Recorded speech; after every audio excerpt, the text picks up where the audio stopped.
Alright guys, so there's been a lot of copycats lately on YouTube from a testosterone standpoint, copying everything I say, but they're also putting out some false stuff, which I don't think is helpful, so I feel the need to redo this video. Not that I've done this, but do my own version of this and give you guys the truth. So firstly, I went from 400 testosterone to 950 was the mark I was at for ages, then went from 950 to 1020. The second part of that journey took quite a long time, whereas the 400 to 950 happened pretty quickly. And that's probably the part of the journey that you guys will relate to the most, or most of you guys will. 400s are like slightly below average starting point, but loads of people are there. Like it's quite normal these days to be 400.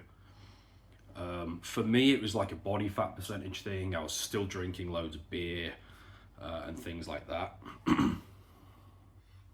And really, my sleep wasn't that great. My diet wasn't that great. So there was a lot of room for very, very quick improvement, like there is with a lot of you guys, honestly. So one of the big things I am doing right now, which I strongly suggest you guys do, is instead of just thinking about your diet in terms of your next meal, or even your next day, your next 24 hours, try to zoom out a little bit, look at the entire week, and try to sort of prep out all of the food. So I'm looking at the kitchen here because I do this. Things like organ meats, Brazil nuts, oysters, seafood, various fruits. Try to get them where you can microdose them on a daily basis.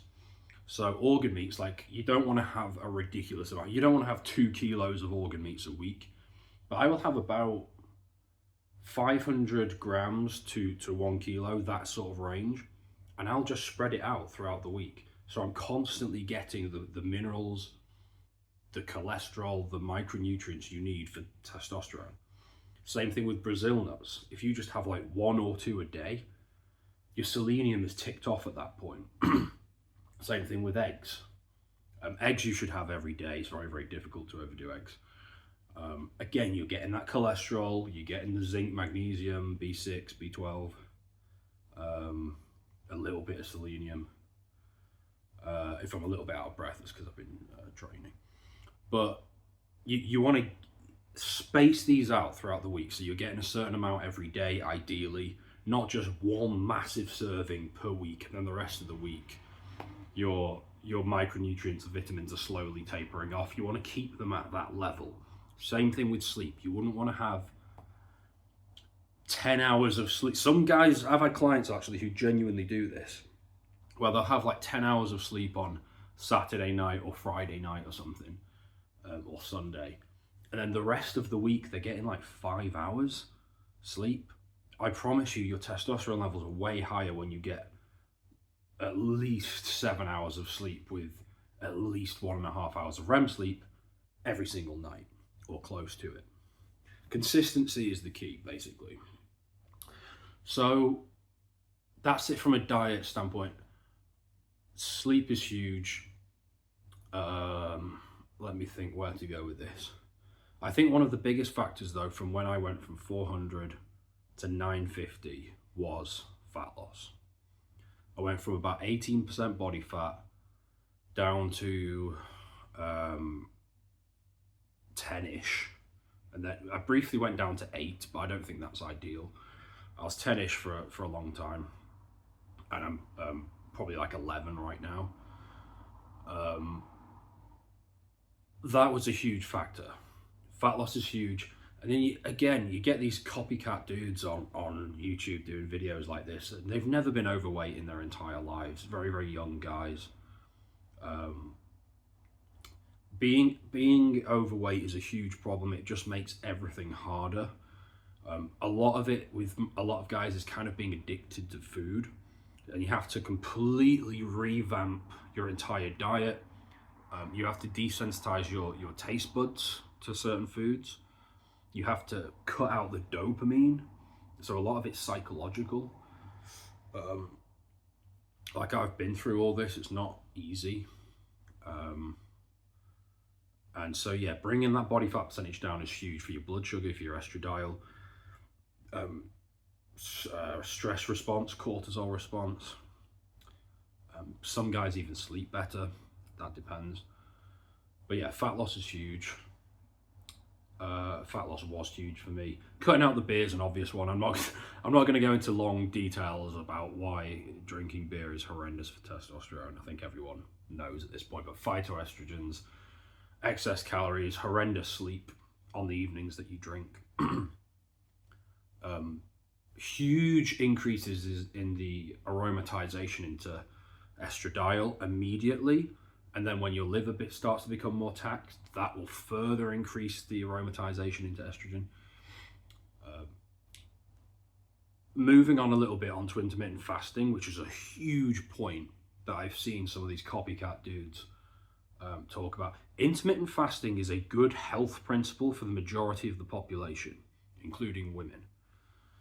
But men who are serious about hitting very high testosterone levels, intermittent fasting's not a good idea. I promise you it's not. Don't do intermittent fasting. Not every single day. Not for many months at a time. Why? Because your cortisol levels will become problematic. And if it's not cortisol, then it'll be adrenaline. Maybe prolactin if you're overtraining as well. The stress hormones start to get too high and it becomes problematic. There's no way your testosterone is going to be over 1,000 doing intermittent fasting every day. That's not happening. It can be a good short-term thing if you want to speed up the fat loss if you're obese. It can work in certain circumstances. I would not do it long-term. Then you add in the caffeine and the coffee consumption that most guys are having on an empty stomach. Yeah, your cortisol is going to be through the roof. It's a really bad idea.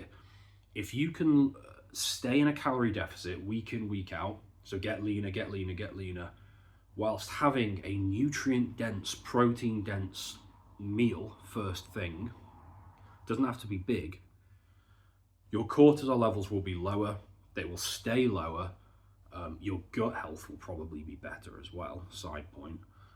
Your protein synthesis is going to be higher, your ability to gain muscle is going to be way higher. Intermittent fasting is not good for getting jacked, it's really not good for that. One of the reasons I've gained so much more muscle over the past 3 years or so is because I switched from intermittent fasting to having a meal first thing, because my cortisol levels came down, my protein synthesis is like 40% higher. Like, I mean, need I say any more? Yeah, intermittent fasting is, if you're obese, okay. If you're someone in the general population who maybe is, I don't know, trying to prevent cancer or something, like, yeah, all right, do that. Even for that though, you want to do more of a monthly extended fast rather than, or a quarterly maybe. Daily fasting, I can't recommend it. So guys doing these videos going on about how intermittent fasting was a secret to high testosterone, bull, absolute bull, no chance. I've never seen that work. I've analysed over 1,000 men's blood works at this point. It doesn't end well. Sleep is huge. If you can get your REM sleep up to 2 hours, and intermittent fasting and high cortisol levels aren't going to help with this, but if you can get your REM sleep up to 2 hours or so, or close, 1.75, that is a huge deal. And then so many people know that REM sleep is one of the biggest testosterone core factors. And they know it's important, but they don't do anything about it. Or I will tell them, and no one wants to do this, but I'm saying you will fix your sleep, assuming your blood sugar doesn't drop too low overnight. You will fix your sleep if you fix your circadian rhythm, and you will fix your circadian rhythm if you get half an hour of natural sunlight into your eyes. It doesn't have to be in one go, but ideally not too long after sunrise. You say you get 10 minutes then. Then you go for a walk at lunchtime, you get half an hour then, and then another 15 minutes in the afternoon. Just get some proper sunlight into your eyes. It will fix your sleep. It is a huge, huge, huge deal. Provided your blood sugar doesn't drop too low overnight, so you're not starving yourself. And provided, or you're doing keto, another thing I can't recommend for most people. And provided you don't have like a screaming baby at 2 in the morning, or your girlfriend is making a load of noise at 3 in the morning, I don't know, like, assuming your environment is sleep conducive. Let's put it that way.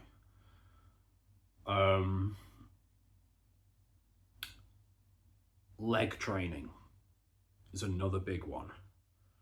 There's a misconception. Some guys have commented on my YouTube videos before. Just hit the gym and inject test like a man. Nothing. Basically, the implication is there's nothing you can do to raise your testosterone naturally. Obviously, I know that's false. Clients who've tripled their testosterone levels know that's false. Some of you guys already know that that's false. And the inject testosterone like a man. I mean, watching your balls shrivel up into tiny little peanuts, there's nothing manly about that, so I'm not going to expand on that. It's a ridiculous comment. But hitting the gym is very, very important, but it's not in the bodybuilder sense. You don't just go to the gym. You don't just start, bicep curling or something. Like, I do train arms for my own reasons, but I am fully aware that it's not going to help me on a hormonal level. That is very much compound movements, but mostly compound leg movements. Deadlifts are great. Deadlifts are brilliant. The only issue is they are very taxing for the body. So you need to be aware of work capacity. If you're not sleeping well, I wouldn't be going to the gym and deadlifting to failure. I don't think that's a good idea. You've got to build a certain amount of intuition here for what your body's capable of. Overtraining is a real thing, especially if you're not sleeping well. And prolactin can start to rise and your testosterone really tanks them. But deadlifts are generally great, but they're also a injury risk. So most programs I write for clients, it's mostly things like goblet squats, dumbbell lunges, leg press, compound leg movements that aren't going to cause problems, and most guys can recover from. Most guys are going to watch their testosterone climb, basically. The least risky ones. Because if you get injured and you're out for 3 months, that's one of the big testosterone factors that's just going to drag you down because you can't train. A bit of an issue. And if you're really injured, then you can't even like be active and burn calories. You're probably going to gain weight as well. So yeah, there's a lot to think about. There's a lot to unpack. But if you kind of take this advice seriously in this video, so that's obviously no beer, lower body fat percentage, fixing your sleep, getting your diet nailed, but preparing yourself from a weekly standpoint with all the micronutrients and vitamins you need and cholesterol spread out fairly evenly over the week. That's huge. It's absolutely huge. Sleep and circadian rhythm, and then training as well. If you can do all those things, there's nothing stopping you from hitting 1,000 testosterone, or certainly getting to 950 like I did. The diet thing was and really optimizing my sleep and sunlight. They were the big two factors for me personally that took me from 950 to 1,020 more recently. And that's as a 30-year-old. So it's not like I was 18, 19 and had never had any problems, that kind of thing. So it shows you that age is not the bottom line either, that so many people think it is. Obviously, if you're 72, that's a different thing to being 30, but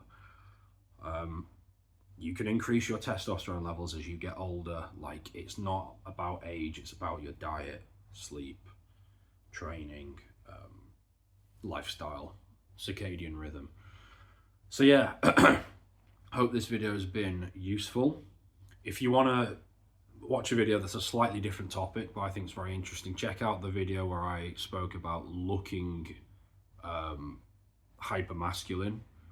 And it's not just taking steroids and getting as huge as possible and pumping up your biceps and taking tren. There's a lot more to it. So yeah, check out that video. I think some of you guys will like it.